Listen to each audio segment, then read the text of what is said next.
Even better. What was it? Yeah. I know you kind of talked about it briefly, but like I said, Conan's one of my favorite late night guys.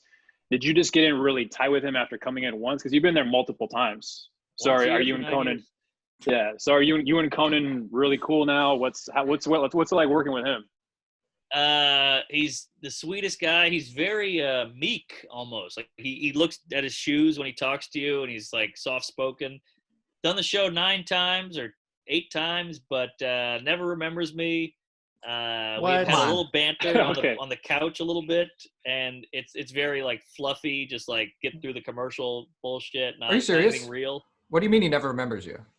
Yeah, you never remember. I mean, you got to think this guy's done 5 nights a week of shows for the past, I don't know, 20 years. So I'm just another guy on the show.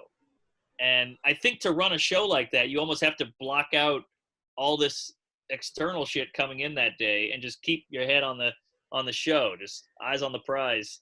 And I don't take it personally. I mean, I'm there for 5 minutes once a year. So it's not like, and I'm But not you- putting a big dent in, you know? Right, but they must have initially reached out to you, right? So Yeah, the obviously he first had one. probably heard about you or producers, I guess, or Yeah, well, I sent a tape in 2013 or 2012. It got approved, and I'm a joke guy. And for those late nights, you got to have jokes. I don't care what anybody tells you. You do a story, it's going to get weird.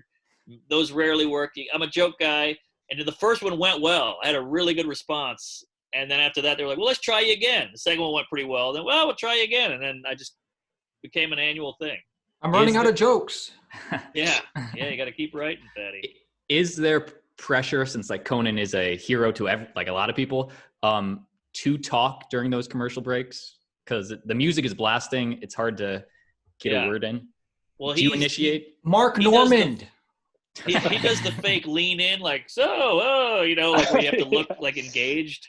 But yeah. I've saved up real questions for that, because I have real questions I want to ask. I'm curious, and he's always kind of like, well, he's always blown away that I have an actual interesting question instead of just going, thanks for plugging my movie, Dick. That was fun. Thanks for having me. But why do you think it's fake? Maybe he really leans in to say like, hey, thanks. It's just I've tried.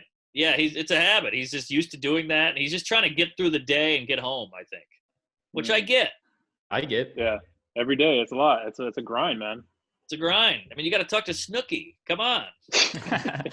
And make it sound interesting. Yeah. Do you remember any of the questions? Like, I don't know if they're interesting, but like, just a random one that you were interested in? Yeah. One, he lost that whole Tonight Show thing. Remember that thing? Yeah. Oh, yeah. So I asked him about that, and I said, I saw your documentary. It was amazing. Do you miss going out on the road? And he was like, yeah, I do.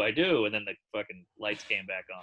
Yeah. But that was one. And then I asked, do you ever want to grow the beard again? He's like, oh, you have no idea. I hate shaving. So that was something.